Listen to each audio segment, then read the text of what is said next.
महाकुंभ मेलारे बहुत बड़ दुर्घटना। महाकुंभ मेला को नहीं चारिआडे चर्चा। पूरा यूपी राज्य आउ विशेष कर इलाहाबाद प्रयागराज एथिपाई पूरा प्रस्तुत। महाकुंभ मेलारे सामिल होगापाई देश विदेश अनेक श्रद्धालु आउ खास कर लक्ष लक्ष साधु सन्थ माने आसी थांती। महाकुंभ मेला पाई पूरा प्रयागराज आज व्यस्त और चलचंचल। दीर्घ 144 वर्ष पर ए वर्ष पड़ी महाकुंभ मेला। आउ सेथिपाई कोटी कोटी श्रद्धालु मानकर जनसमागम देखा मिली प्रयागराज ठारे। आउ एमिति एक समय रे आसीछि एक बड़ और आश्चर्य कला भली खबर, जहा सुनिबा परे सबु श्रद्धालु माने स्तब्ध हो जाइछंती। भगवान उपस्थिति आउ सानिध्य मध्य लाभ करिछंती किछि भक्त। वीडियो आरंभ करिबा पूर्वरु आपण जदि जगतरनाथ महाप्रभु श्री जगन्नाथ को भक्ति करती, प्रभु जगन्नाथ को आराध्य बोली मानती, ताहले वीडियोटी को एक लाइक करी कमेंट बॉक्स रे जय जगन्नाथ लिखि दियंतु। महाकुंभ मेलारे बुड़ पकेबा पाई कोटी कोटी भक्त मानक मध्यरे थिले आम ओडिशार राजकिशोर बाबू। बालेश्वर जिला बस्ता ब्लॉक अंतर्गत गोबरा ग्रामर राजकिशोर मिश्र, बयस 40 वर्ष। राजकिशोर बाबू निज स्त्री और वृद्ध बापा को नहीं बाहरी थिले प्रयागराज। एते वर्ष पर महाकुंभ मेला हेउछि, सेथिपाई बापा को अनुरोध रक्षा करी राजकिशोर बाबू बापा को नहीं गले। किंतु एते गहली रे वृद्ध बापा को नहीं जीवाकू प्रथमे तांकर इच्छा नथिला, किंतु शेषरे वृद्ध बापा कथा को टाली पारि नथिले राजकिशोर बाबू। आउ सबु किछि सेही महाप्रभु जगन्नाथ हाथ में छाड़ी दे बाहरी पड़े समस्ते। बालेश्वर पुरुषोत्तम एक्सप्रेस रे बसी दीर्घ 18 घंटार जर्नी पर मकर संक्रांति दिन राति प्राय 10:30 हम पहुँचले प्रयागराज रे। राति रे जाई एक होटेल रहिले। परदिन सकाळू बुड़ पकेबे, आसीथिबा साधु सन्थ मानकर आशीर्वाद नेबे, आउ किछि दर्शनीय स्थान बुली घर को फेरिबार योजना थिला। किंतु सेठी तांको सह घटिला बहुत बड़ अघटन। से रहुथिबा होटेल ठारू त्रिवेणी संगम जेउठारे से माने बुड़ पकेबे तार दूरता थिला 8 किलोमीटर। सेथिपाई से माने एक ऑटो भड़ा करी जाई पहुँचले महाकुंभ मेलारे। आउ सेठी जाई जहा देखिले निज आखि को विश्वास करि पारले नहीं। से माने केबे कल्पना करि नथिले जे एते गहली थिबो संगम स्थल।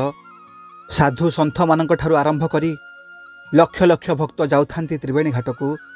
राजकिशोर बाबू आउ तांको स्त्री वृद्ध बापा को धरी जाउथांती आगुक आगुक। एते भिड़ थाए जे चलिबा भी बहुत कष्ट हेउथाए। आउ सेही भिड़ ही तांको पाई साजिला काल। भिड़ भितरे वृद्ध बापा को नहीं जाउथुवा बेले हठात ठेला पेलारे बापा को हाथ छाड़ीदेले राजकिशोर बाबू। आउ जेतेबेले भिड़ भितरे बापा को खोजिले केउठी भी पाइलेनी तांको बापा को न पाई भारी व्यस्त हो पड़िले राजकिशोर बाबू आउ तांको धर्मपत्नी। दुहे कौन करिवे कौन नहीं किछि बुझी पारु नथिले। ते गहली थाए जे बापा को खोजिबा भी बहुत कष्ट। राजकिशोर बाबू को मन विचलित हो गला। मन को बहुत प्रश्न आसुथाए, बापा कुआड़े गले, कोठी थिबे, किछि अघटन आउ घटी नथिबो तो? एमिति केते कौन मन को आसुथाए। एसबु भाबी राजकिशोर बाबू भो भो हे कांदिबा को लागिले। कांदी कांदी स्त्री को कहउथांती, मु आसीबा को मना करुथिली, किंतु बापा जिद पाई तांको नहीं आसिली। एबे देख केते बड़ दुर्घटना घटीगला। एबे किए आमको साहाय्य करिवे, कोठू खोजी पाइबा आमे बापा को? राजकिशोर बाबू को एमिति अधैर्य अवस्था देखी तांको पत्नी तांको बुझेबा को चेष्टा कले। आउ महाप्रभु श्री जगन्नाथ को ऊपर विश्वास रखिबा को कहिले। से कालिया ठाकुर को भरोसा करी आमे सबू तांको ऊपर छाड़ी दे बापा को नहीं आसीथिले। से कालिया ठाकुर निश्चय आम डाक शुणिबे।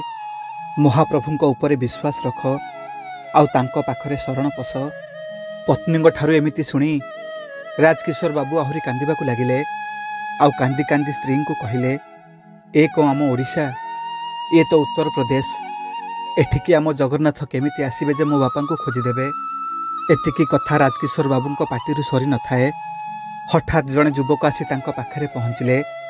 आउ तांको पाटिरु सुमधुर कंठरे भासी आसिला एक मधुर शब्द, जय जगन्नाथ, जय जगन्नाथ। आउ हठात राजकिशोर बाबू को हाथ में तांको बापा को हाथ धरई दे से युवक जनक पुणी थरे तांको सुमधुर कंठरे कहबाकू लागिले, हे भाई किए कहला जगन्नाथ केवल ओडिशा रे अछंती से ए सारा जगतर ठाकुर से बड़ मायावी ठाकुर से अत्र तत्र सबुठी विद्यमान केवल तांको उपरे भरोसा थिले जल स्थल स्वर्ग नर्क पाताल आउ आम हृदय मध्य मिलिबे करी कराउ थाए सेही ताबिनु अन्य गति नाही से एठी सेठी सबुठी अछंती तुमे जदि चिन्हि जानिबो तांकु निश्चय चिन्हि पारिबो।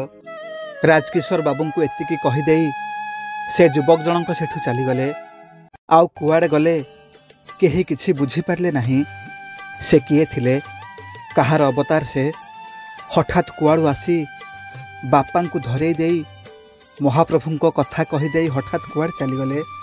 आश्चर्य होई राजकिशोर बाबू बापा को पचारिले आउ सबुठु आश्चर्यर कथा या कि तांको बापा मध्य किछि जानि नथिले से हजि जाइथिबा जगार से युवक जनक कुआड़ू आसिले आउ केतेबेले तांको हाथ धरी तांको तांको पुओंको पाखरे आनी पहुंचाई देले।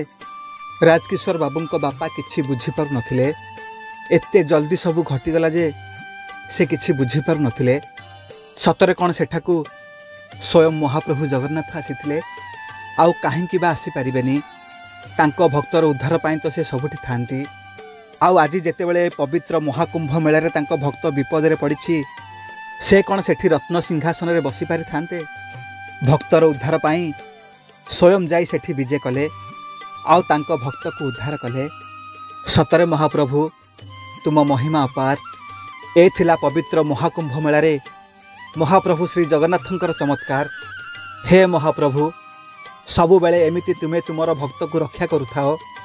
महाप्रभुंकर छोटिया अनुभूतिटीए केमिति लागिला कमेंट माध्यम आपणकर मतामत निश्चिंत भाव जनइबे। आउ महाप्रभु को नहीं आपणकर किसी अनुभूति थिले मते मो मेल आईडी रे पठै पारिबे। आउ मो चैनल को सब्सक्राइब करि नथिले सब्सक्राइब कर देबा पई अनुरोध। आज पई रहुछि जय जगन्नाथ।